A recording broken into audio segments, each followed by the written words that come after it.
I want all the people who want this land to stay wild, I want you to make a lot of noise. Go ahead.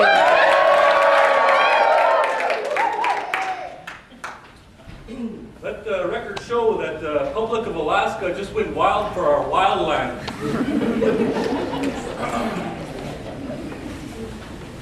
Gwich'aa Zhee Patsan Itli Di Nansat Di Gi Di Chu Gwich'aa.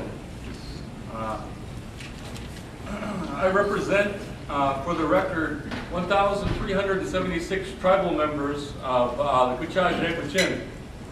We are the largest tribal government in Alaska among the Athabascans. We're also the largest tribal government in this proposed land exchange area. Forgive me if I take some of your time. I know that we had a comment period up there in the Yukon Flats, but the tribal council felt that 8 hours of public testimony was not adequate to reflect 25,000 years of professional land management. Okay?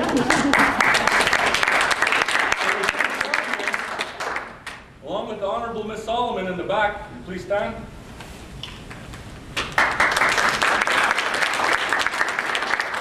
Represent the disenfranchised people of Yukon Flats. The refuge, the entire refuge is traditional Gwich'in land. Our traditional usage of that area extends back many, many thousands of years.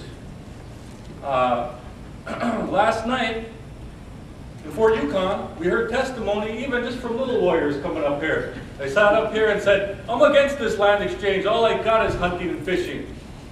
10 years old even, coming up here telling these people this. We had elders waiting until 11 o'clock at night.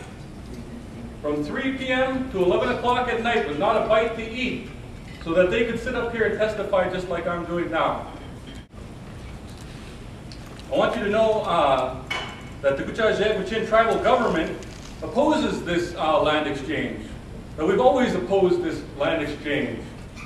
That the Doyon shareholders also oppose this land exchange. I was the shareholder who made 2 motions, one at one annual meeting and one the next year, because the Doyon board refuses to hear or listen to us, the shareholders. Both times, both motions passed almost unanimously.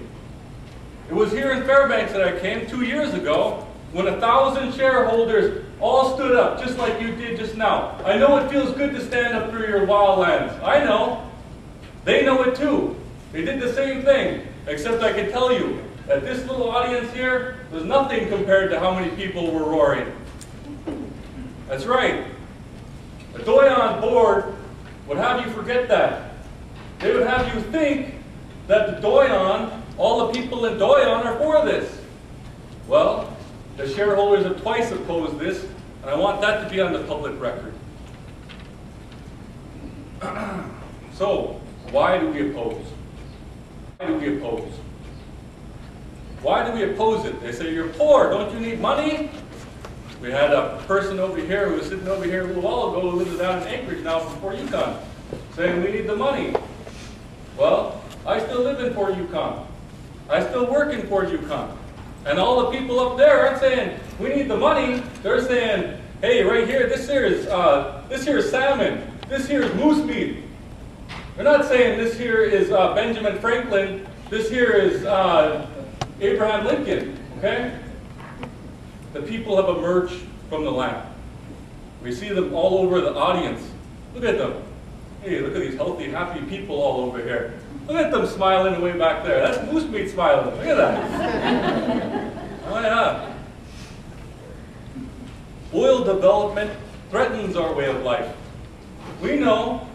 Once it gets in there, one little toe, they said last night, the elder come up and said, one little toe gets in that refuge, and that little toe is going to inch all the way across that refuge and all the way across our lands. And that's the way of the world. We all know it. But we're going to keep them out. You better believe it. The gentleman who's going to do it is sitting right over there in that corner. Take a good look. That's what a man looks like who's going to stand up for the people.